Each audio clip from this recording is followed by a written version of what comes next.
दोस्तों, हमारे चैनल को सब्सक्राइब करने के लिए आप सब्सक्राइब के इस रेड बटन को ऐसे दबाएं और फिर सबसे पहले हमारी वीडियो प्राप्त करने के लिए इस बेल आइकन को ऐसे दबाएं। नमस्कार सभी को, स्वागत है आपका आज इस लर्निंग वाले दूसरे सेशन के अंदर। इसमें टोटल आज मैं आपको 2 थ्योरीज करवाने वाला हूं। जैसा कि कल हमने पढ़ा था, हमने क्या पढ़ा था कल? सिद्धांत, लर्निंग का एक सिद्धांत और मोस्ट इम्पोर्टेंट थॉर्नडाइक का सिद्धांत। उसी सिद्धांत से ही मिलते जुलते अगले सिद्धांत है, लेकिन आज जो पढ़ेंगे वो आप ये मानो कि लर्निंग की जो थ्योरीज हैं उनमें सबसे इम्पोर्टेंट माना जाता है। ठीक है, क्योंकि ये 2 थ्योरीज पढ़ने के बाद आप लर्निंग में जितने भी क्वेश्चंस आते हैं उनको एटलीस्ट आप मिस नहीं कर पाओगे। ठीक है, तो आज की जो थ्योरीज है अपनी, वो डेफिनेटली वो थ्योरीज है जिसके बारे में हम एक बार पहले चर्चा कर चुके हैं। आपने जब पहली क्लास लर्निंग वाले टॉपिक की देखी होगी तो उसमें मैंने आपको 4 चीज़ें बताई थी। अनुबंधन बताया था, प्रशिक्षण था और एक मैंने आपको प्रतिपादन बताया था। ठीक है, तो आज हम बात करेंगे अनुबंधन की, यानी कि कंडीशनिंग। अनुबंधन होता क्या है? अनुबंधन को आप एक तरह से ऐसा मान सकते हो कि ये एक शर्त है। इसके अंतर्गत हम करते क्या हैं कि कोई भी चीज़ को किसी दूसरी चीज़ से रिलेट करके फिर हम चीज़ें सीखते हैं। जैसा कि पहले हमने कहा भी है, अनुबंधन एक प्रकार का सीखना ही है। यानी कंडीशनिंग के थ्रू जब हम सीखते हैं कोई चीज़ तो हम कहते हैं कि हमारा सीखना हुआ वो अनुबंधन के कारण हुआ है। ठीक है, तो आज हम पढ़ेंगे 2 प्रकार के अनुबंधन के सिद्धांत, जिसमें एक तो इवान पेट्रोविच पावलोव यानी कि आईपी पावलोव का सिद्धांत है, शास्त्रीय अनुबंधन का सिद्धांत। और दूसरी जो थ्योरीज है वो आपने स्किनर का नाम सुना होगा। स्किनर की थ्योरी है ऑपरेंट कंडीशनिंग थ्योरी, या फिर आप इसको ऐसे बोल सकते हो कि सक्रिय अनुबंधन का सिद्धांत, या इसको क्रिया प्रसूत अनुबंधन का सिद्धांत भी कहते हैं। ठीक है, बट आज सबसे पहले हम बात करेंगे एक थ्योरीज की, वो है शास्त्रीय अनुबंधन का सिद्धांत। पावलोव एक्चुअली में एक रूसी शरीर विज्ञान शास्त्री था। इसने कुत्ते के ऊपर एक्सपेरिमेंट किया था, आप सभी को इस बात का अच्छी तरह से पता है। लेकिन पावलोव का ये सोचना था कि वो एक ऐसी क्रिया करवाना चाहता है किसी भी ऑब्जेक्ट के थ्रू जिससे कि सामने वाला वैसा ही करे जैसा कि पावलोव चाहता था। ठीक है, तो पावलोव ने अपने एक्सपेरिमेंट में कुत्ते की जो लार ग्रंथि है उसका ऑपरेशन करके वहाँ पे उस नलिका को फिट कर दिया। ठीक है, और उस नलिका का संबंध एक बीकर में, सामने बीकर रखा था जहाँ पे वो लार की मात्रा को इकट्ठा कर सकता था, उस बीकर में उसने उस नलिका को फिट कर दिया। अब पावलोव ने किया क्या? पावलोव ने एक्चुअली घंटी बजाई और फिर खाना दिया और कुत्ते ने लार की मात्रा का स्राव किया। बार बार इसी चीज़ को दोहराते गए। ठीक है, देखो अभी यहाँ पर काफ़ी सारे बच्चों को प्रॉब्लम ये महसूस होती है कि पहले क्या होता है, खाना देना होता है, घंटी बजाना होता है, या फिर लार आना होता है। तो डेफिनेटली सी बात है, सबसे पहले हम खाने की बात करते हैं। कुत्ता लार कब गिरेगा? जब उसको खाना दिखेगा। तो खाने के साथ साथ जब घंटी का प्रयोग किया जाता है तो यहाँ पर एक कंडीशन बन जाती है, और इसी को पावलोव ने कंडीशनिंग का नाम दिया है, यानी कि अनुबंधन का नाम दिया है। ठीक है, सबसे पहले भोजन देना एक प्राकृतिक उद्दीपक का काम कर रहा है, और उस भोजन के आधार पे जब कुत्ता लार की मात्रा का स्त्राव कर रहा है या जो लार टपका रहा है, वो एक तरह से प्राकृतिक या स्वाभाविक अनुक्रिया मानी गई है। ठीक है, अब भोजन देना, लार की मात्रा, ठीक है, यानी लार टपकाना, भोजन प्लस घंटी फिर लार, और एक टाइम ऐसा है सिर्फ घंटी बजी और कुत्ते ने लार की मात्रा का स्राव किया। तो प्राकृतिक उद्दीपक के साथ जब कृत्रिम उद्दीपक को मिलाया गया तो भी वही रिस्पॉन्स आया जैसा कि सिर्फ प्राकृतिक उद्दीपक के साथ आता था। तो इस तरह पावलोव ने किया क्या कि भोजन के साथ घंटी का प्रयोग किया, और सिर्फ अकेले घंटी से भी वैसी ही प्रतिक्रिया निकाली जैसा कि स्वाभाविक उद्दीपक यानी कि सिर्फ भोजन के साथ मिलता था। इसको आपने बहुत सारी बुक्स के अंदर पढ़ा होगा, जैसे unconditional stimulus UCS is equal to unconditional response UCR। अब ये सारी चीज़ें काफ़ी बच्चों को परेशान करती हैं, उनको समझ नहीं आता। तो मैं आपको सिंपल सी लैंग्वेज के अंदर बता रहा हूँ कि भाई भोजन एक प्राकृतिक उद्दीपक का काम कर रहा है। क्यों? क्योंकि उसको देख कर कुत्ते ने लार टपकाई है, ये एक तरह से प्राकृतिक उद्दीपक हुआ। ठीक है, और उसी भोजन के साथ में घंटी का प्रयोग करना, कृत्रिम उद्दीपक का प्रयोग करना, वो उन दोनों को मिला के वही प्राकृतिक उद्दीपक प्राकृतिक अनुक्रिया सामने आई है। प्लस अकेले कृत्रिम उद्दीपक के प्रयोग के द्वारा स्वाभाविक अनुक्रिया व्यक्त की गई कुत्ते के द्वारा, तो ये हुआ सीखना, यानी अनुबंधन के द्वारा सीखना।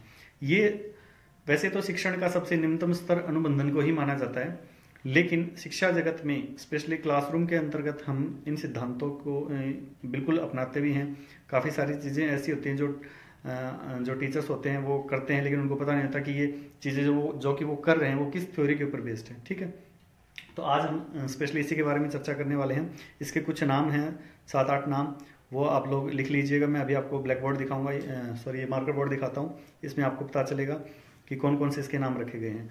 अभी मैं इसको और आगे बताने से पहले आपको एक एग्जाम्पल देता हूँ। देखिए, खेतों के अंतर्गत शाम के टाइम पे किसान तो नहीं रहते और उनके खेतों में मवेशी ना घुस जाएं, इसलिए वो क्या करते हैं, एक डरावना सा फिगर वहाँ पे बना देते हैं, जिसको ड्रावा बोलते हैं वैसे देसी भाषा के अंतर्गत। वो एक स्टैचू मान सकते हो आप उसको, वो स्टैचू खेत के अंदर खड़ा कर दिया जाता है, और जैसे ही पशु घुसने की कोशिश करते हैं तो उनको लगता है कि कोई वहाँ पे है, तो वो नहीं घुसते। ये क्या है, ये भी एक तरह का अनुबंधन ही है, इसे ही शास्त्रीय अनुबंधन कहा है।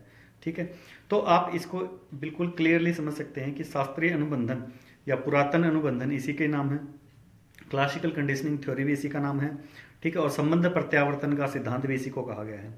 ये सारी की सारी थ्योरी क्या कहती हैं कि भाई हमें किसी प्राकृतिक उद्दीपक के साथ में किसी अगर कृत्रिम उद्दीपक को मिला देते हैं तो हमें वैसी ही प्रतिक्रिया प्राप्त होती है जैसा कि प्राकृतिक उद्दीपक के साथ में पहले हुई थी।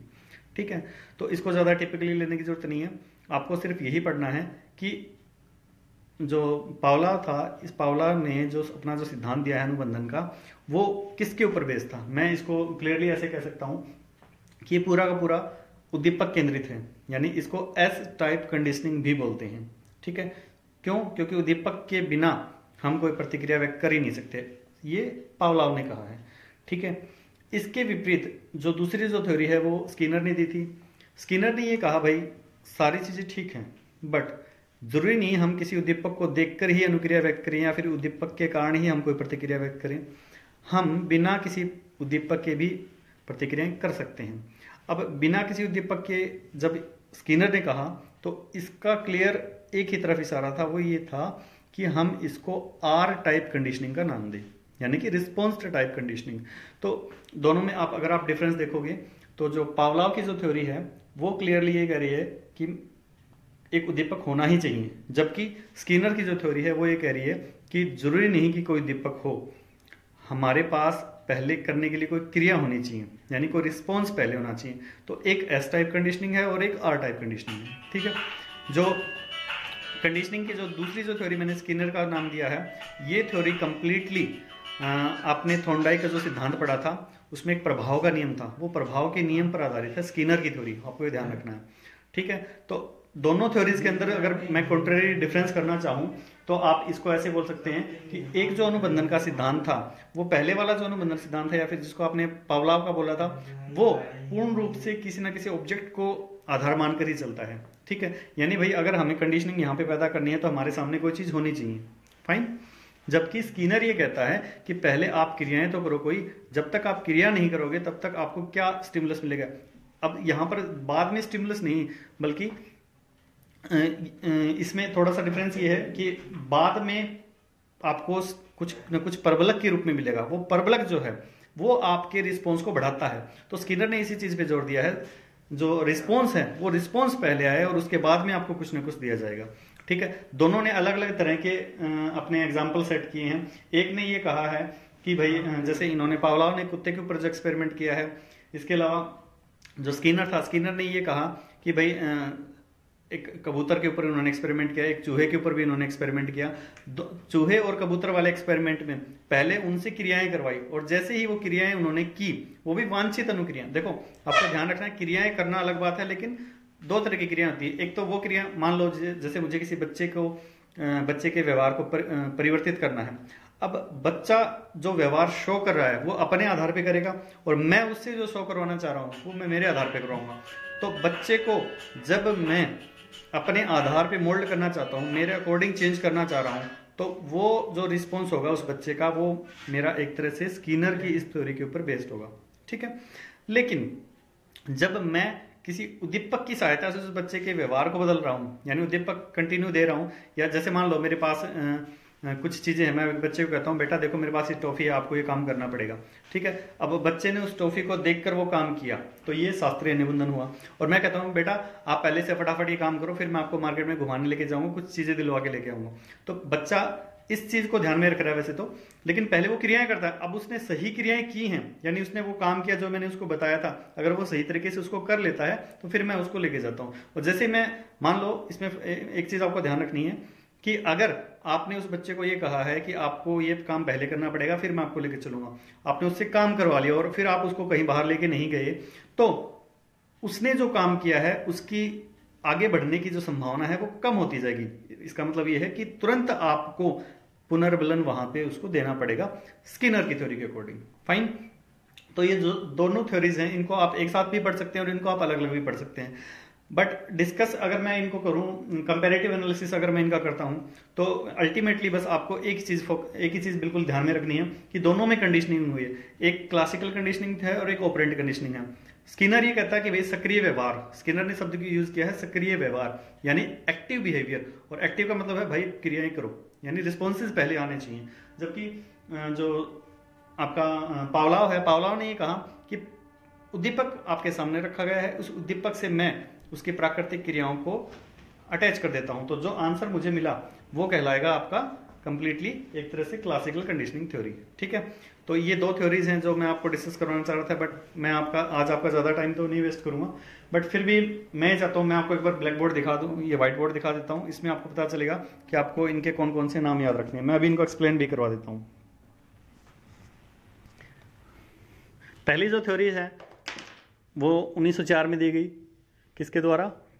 आईपी पावलोव, युवान पेट्रोविच पावलोव। जबकि जो स्किनर की जो थ्योरी है 1938 में प्रोपाउंड की गई, बुर्रा फ्रेडरिक स्किनर इसका पूरा नाम था। इसको हमने शास्त्रीय अनुबंधन का सिद्धांत कहा है और इसको हमने क्रिया प्रसूत अनुबंधन का सिद्धांत कहा है। ठीक है, शास्त्रीय अनुबंधन क्लासिकल या पुरातन इसका काफी नाम है। पुरातन या शास्त्रीय क्यों कहा गया? क्योंकि सबसे पहले अनुबंधन का सिद्धांत यही आया था, इसलिए इसको क्लासिकल बोला गया है। जबकि 1938 में जो स्किनर ने जो थ्योरीज प्रोपाउंड की थी वो थी तो अनुबंधन पे, लेकिन इसमें इसने रिस्पॉन्स को ज्यादा महत्व दिया, यानी क्रिया को। देखो आप, इसका नाम आ रहा है क्रिया प्रसूत, यानी यहाँ पे जो एक्टिविटीज जो थी वो पहले की जाती हैं। ठीक है, फिर इसके नेक्स्ट नाम है संबंध प्रत्यावर्तन, संबंध प्रतिक्रिया सिद्धांत, परंपरागत अनुबंधन का सिद्धांत या अनुबंधन का अकेला। देखो ये क्वेश्चन बहुत इंपॉर्टेंट है, आपसे डायरेक्ट क्वेश्चन पूछ लिया जाता है कि अनुबंधन का सिद्धांत किसने दिया, तो वो पावलोव आएगा। और अगर आपसे पूछा जाता है कि नैमित्तिक अनुबंधन का सिद्धांत किसने दिया, तो वो स्किनर का नाम आएगा। यहां पे आप नैमित्तिक अनुबंधन देख सकते हैं। ठीक है, फिर आता है प्रतिवादी अनुबंधन का सिद्धांत, अनुकूलित अनुक्रिया का सिद्धांत। देखो अनुकूलित अनुक्रिया कैसे आई, यानी हम चाहते थे एक संबंध बने, एक कंडीशन शर्त के आधार पे कोई व्यक्ति रिस्पॉन्स करे, तो इसलिए इसको अनुकूलित बोला गया है, कंडीशनड रिस्पॉन्स। इसको CR थ्योरी भी आप बोल सकते हैं। ठीक है, फिर है अनुबंधित अनुक्रिया, यानी कंडीशनिंग रिस्पॉन्स जो आता है उसी का नाम है क्लासिकल कंडीशनिंग, ये इसी का नाम रखा गया है। ठीक है, फिर स्किनर वाली थ्योरी को कार्यात्मक प्रतिबद्धता का सिद्धांत, साधनात्मक अनुबंधन यानी इंस्ट्रूमेंटल लर्निंग की थ्योरी या फिर इंस्ट्रूमेंटल कंडीशनिंग की थ्योरी भी बोला गया है, ऑपरेंट कंडीशनिंग थ्योरी भी इसी का नाम है। ठीक है, ये आप देख सकते हैं, ये थॉर्नडाइक का जो प्रभाव का नियम जो दिया गया था, 3 प्रमुख जो नियम दिए गए थे उनमें से जो प्रभाव का नियम था उसके ऊपर ये बेस्ड है क्रिया प्रसूत अनुबंधन का सिद्धांत। अब मेरा क्वेश्चन आप लोगों से ये है कि जो दोनों अनुबंधन के सिद्धांत दिख रहे हैं, आप मुझे बता सकते हैं शिक्षा जगत में इसमें से कौन सा सबसे ज्यादा इंपॉर्टेंट है या कौन सा काम आता है इन दोनों अनुबंधन के सिद्धांतों के अंतर्गत? कमेंट बॉक्स में इसका जरूर आंसर देना मेरे को। तब तक मैं आपको बता देता हूं कि अनुबंधन जो है वो ज्यादातर तो वैसे तो पशुओं या फिर जानवरों के ऊपर काम में लिया जाता है, लेकिन शिक्षा जगत में इसका कैसा हम प्रयोग कर सकते हैं वो आप खुद ही अंदाजा लगा सकते हैं। जैसे आप बच्चे को कोई काम करवाना चाह रहे हैं, मान लीजिए आपने एक एग्जाम्पल सेट करना है बच्चे के सामने कि आपको अगर कोई चीज़ लेनी है। वैसे तो मैं इसका एक एग्जाम्पल आपको और बताता हूँ। वाटसन ने अपने 11 वर्ष के बेटे के ऊपर एक्सपेरिमेंट भी किया है और उसने जो एक्सपेरिमेंट किया था वो आपको बताना है कि किस थ्योरी के ऊपर बेस्ड था उसका एक्सपेरिमेंट। वो शास्त्रीय अनुबंधन का सिद्धांत था या फिर वो क्रिया प्रस्तुत अनुबंधन का सिद्धांत था। आपको इनमें से एक का आंसर मेरे को देना है। जल्दी से कमेंट बॉक्स में इसका आंसर दीजिएगा, मैं आपको फिर इसका एग्जाम्पल करवाता हूँ, ठीक है। अच्छा, अभी एक एग्जाम्पल मैं आपको बोल रहा हूँ, सुनना ध्यान से। मान लीजिए एक घोड़ा है और उस घोड़े के जो पीछे वाले हिस्से पे उस पर कोई चाबुक मारता है, ठीक है, और चाबुक मारने पर वो घोड़ा अपने आगे के पैर उठा लेता है। तो निम्नलिखित में से कौन सा अनुबंधन का सिद्धांत वहां पे काम आएगा? क्या वो शास्त्रीय अनुबंधन है या फिर वो क्रिया प्रस्तुत अनुबंधन है? इसका भी आंसर आप लोगों को देना है, ठीक है। तो जल्दी से आप दोनों का आंसर मुझे दीजिएगा। एक तो वाटसन वाला क्वेश्चन मैंने आपसे पूछा और एक घोड़े देखते हैं। इसके अलावा जैसे हम कुछ नई चीज़ें अगर बच्चों को सिखाना चाहें और वो चीज़ें जो कठिन हो सकती हैं, लेकिन हम उसको यदि किसी उद्दीपक के साथ अटैच कर देते हैं तो इस तरह की चीज़ें भी हम बच्चों को आसानी से सिखा सकते हैं। तो इस तरह जो शास्त्रीय अनुबंधन का जो सिद्धांत है वो अल्टीमेटली इसके पावलोव के कारण शिक्षा जगत में अनुप्रयोग हो सका इसका। बट स्किनर की जो थ्योरी है वो कम्प्लीटली इस बात पे जोर देती है कि आप जो न्यूरोटिक जो चाइल्ड हैं उनका ट्रीटमेंट करने के लिए हम इस थ्योरीज का यूज़ कर सकते हैं। हालांकि अगर हम देखा आज क्लासरूम के अंदर हम देखते हैं तो इन दोनों थ्योरीज में से आप एज पर भी मैं अपना व्यूज बता रहा हूँ। देखिए, क्रिया प्रस्तुत अनुबंधन में हमें ये पता चल जाएगा कि बच्चे ने व्यवहार कैसा किया है, किस प्रकार का व्यवहार वो प्रदर्शित कर रहा है। जबकि जो शास्त्रीय अनुबंधन है उसमें पहले हमें कोई ना कोई उद्दीपक देना पड़ेगा। तो क्यों ना, क्योंकि हमारी एजुकेशन चाइल्ड सेंटर्ड है, तो पहले ये ज़्यादा बेटर रहेगा कि अगर हम बच्चे को ये देखें कि बच्चे ने खुद अपने से कितना एफर्ट किया है। यानी हम ये कहें कि क्रिया प्रस्तुत अनुबंधन को अगर हम शिक्षा जगत में अप्लाई करते हैं तो वो भी एक सफल सिद्धांत होगा। या फिर मैं कह सकता हूँ कि इसके आधार पे हम बच्चों को बहुत सारी चीज़ें खुद करने के लिए मोटिवेट कर सकते हैं। बट जो छोटे बच्चे जो होते हैं या फिर जिनका जो मानसिक मंदता के जो बच्चे शिकार होते हैं या फिर जिनका आईक्यू लेवल लो होता है, उन बच्चों को हम शास्त्रीय अनुबंधन सिद्धांत के आधार पे काफ़ी चीज़ें सिखा सकते हैं। तो इस तरह आप इन दोनों के अंदर डिफरेंस देख सकते हैं कि कौन सी थ्योरीज किस तरह काम आती हैं। और इन दोनों थ्योरीज के मुख्य रूप से 3 या 4 क्वेश्चंस डायरेक्टली इनडायरेक्टली जरूर बन जाते हैं। तो इनको भी आप जरूर पढ़िएगा अच्छे से। इनकी जो प्रैक्टिस सेट है मैंने आपको बुक पहले ही सजेस्ट कर दी थी इसके लिए, और दोबारा मैं आपको लाइव इस सेशन में बुक बता रहा हूँ कि विद्यापीठ की मार्केट में बुक अवेलेबल है और सिखवाल पब्लिकेशन की बुक अवेलेबल है और फर्स्ट रैंक की बुक अवेलेबल है। इसके अलावा एस.के. मंगल की काफ़ी मोटी बुक है, वो अभी पढ़ी नहीं जाएगी, बट उसको रेफरेंस के तौर पे आप यूज़ कर सकते हैं अगर आपको कोई क्वेश्चन देखना है या कुछ क्लियर करना है। तो आई थिंक किसी ने मेरे से अभी थोड़ी देर पहले कमेंट में बातें की थी कि जो थोंडाई की जो थ्योरी थी उसमें 3 प्रमुख नियम हैं और 8 गौणी नियम है। उन्होंने मुझसे ये कहा, वो किसी कोचिंग संस्था में शायद पढ़ रहे थे दिल्ली में, और उन्होंने कहा कि हमारे सर ने ऐसा करवाया है। मे भी हो सकता है, बट मैंने जहाँ तक पढ़ा है अभी तक 3 प्रमुख नियम और 5 गौण नियम ही पढ़े हैं। और इनकेस अगर आपको भी कुछ इस तरह की चीज़ें मिलती है तो ज़रूर बताइएगा। हो सकता है मुझे अपनी नॉलेज में कुछ और चेंज करना पड़ जाए या फिर मैं भी कुछ नया सीख पाऊँ आप लोगों के थ्रू, तो ज़रूर आप मेरे को बताइएगा। और मैंने उन सर से भी बोला है कि आप मुझे एक बार उनके कॉन्टैक्ट नंबर दीजिएगा ताकि मैं भी उनसे डिस्कस करता हूँ जो उन्होंने करवाया है क्लासरूम में। मैंने उन्होंने अभी नोट्स भेज रखे हैं, एक पेज की फ़ोटो खींच के अपने इस ग्रुप में डाल रखी है कि ये हमारे सर ने कराया, एक्सप्लेन भी किया है। बट मोस्ट प्रोबेबली मुझे यही लग रहा है क्योंकि उन्होंने जो पॉइंट्स निकाल रखे हैं उन पॉइंट्स को मैंने जब एनालिसिस किया तो मुझे लगा कि जो 5 गौण नियम थे उन्हीं गौण नियम के भी सब जो रूल हैं वो उन्होंने निकाल रखे हैं। तो इस तरह उन्होंने टोटल 8 किए हैं। बट वो कह रहे थे कि ये 8 के एक्सप्लेनेशन जो है वो काफ़ी अलग है। तो ये पॉसिबिलिटीज़ हो सकती है कि ऐसा कुछ हो, बट मैंने जितनी भी बुक्स पढ़ी हैं ऑलमोस्ट साइको की, मैंने जहाँ तक मेरा आइडिया है मैंने शायद अब तक जितने भी जो राइटर हैं उनकी 25 से 26 बुक्स मैंने पढ़ी हैं, मुझे वहाँ ऐसा कुछ भी नहीं मिला। बट मैं इस चीज़ को अवॉइड नहीं कर सकता कि ऐसा कुछ नहीं है। हो सकता है उन्होंने कोई अच्छी और पब्लिशिंग की कोई बुक पढ़ी हो या फिर उनका अपना पर्सनल एक्सपीरियंस रहा हो इन चीज़ों के लिए। तो बट मैं भी सीखना चाहूँगा अगर ऐसी कोई बात है तो, क्योंकि कई सारी की सारी चीज़ें हम लोग नहीं सीख सकते। हमेशा कुछ अच्छा सीखने की और कुछ नया सीखने की गुंजाइश हमेशा रखनी भी चाहिए। और ठीक वैसे ही मैं रख रहा हूँ कि कुछ नया चीज़ें, जो नई चीज़ें हैं या फिर नया ज्ञान जो है वो भी मैं अपने पूर्व ज्ञान में जोड़ सकूँ। तो प्लीज़ आप भी इस तरह की चीज़ें जो हैं वो ज़रूर ध्यान दीजिएगा। हो सकता है कुछ अलग हो, और जैसा भी हो आप मुझे प्लीज़ एक बार बता दीजिएगा। फिलहाल आज के लिए मैं इतना ही करवा पाऊँगा, और कल हम अभी इसके कुछ क्वेश्चंस में डालने वाला हूँ इसके जस्ट बाद में ही, तो आप उनको भी ज़रूर पढ़िएगा, देखिएगा और उनके कमेंट में आंसर दे सकते हैं आप लोग अपने। इसके साथ साथ ये दोनों थ्योरीज करवाने के बाद कुछ एक बेसिक थ्योरी बचती है। एक थ्योरीज और इसमें सबसे ज़्यादा इंपॉर्टेंट बचती है, वो है गेस्टाल्ट थ्योरी, वो भी मैं आपको कल डिस्कस करवाऊंगा। और 2-3 छोटी छोटी थ्योरीज और हैं, वो आपको कल ही मैं कंप्लीट करवा दूंगा ये थ्योरीज। उसके बाद मैं जीन प्याजे वाली जो थ्योरीज है वो कंप्लीट करवाना चाहता हूँ एक बार। 4-5 जो मेन थ्योरीज हैं, जैसे कि मैंने आपको सबसे पहले लाइव वीडियो के अंदर कहा था कि साइकोलॉजी के जो मेन टॉपिक है वो मैं आपको कंप्लीट करवाऊंगा। और आधा घंटा या 1 घंटा ही सही, जितना भी टाइम मुझे लगेगा मैं ज़रूर करवाऊंगा। फिलहाल आज के लिए मैं इतना ही कराऊंगा। अगर आपको कुछ इसमें समझ ना आया हो या फिर कुछ और पूछना हो तो आप मुझे कमेंट बॉक्स में डाल सकते हैं। और दूसरी चीज़, अगर किसी को डिस्कशन करना है तो मेरा व्हाट्सअप नंबर भी सभी के पास हो, आई थिंक होगा। अगर नहीं है तो जो मेरा पर्सनल नंबर है वही मेरा व्हाट्सअप नंबर पे चल रहा है, तो आप लोग व्हाट्सअप के ज़रिए भी मुझसे जुड़ सकते हैं या फिर आप अपने इस ग्रुप में भी जुड़ सकते हैं। ठीक है, तो जैसा आपको कंफर्टेबल लगे वैसा कीजिए, बट अपना अच्छा से एक टाइम टेबल बनाइए और उस टाइम टेबल के अकॉर्डिंग ही सारी चीज़ें अपने मैनेज कीजिए, ताकि आपको प्रॉब्लम ना हो और हर एक सब्जेक्ट को पढ़िएगा। ठीक है, थैंक यू, आज के लिए इतना ही। See you on tomorrow, bye bye, take care, good night.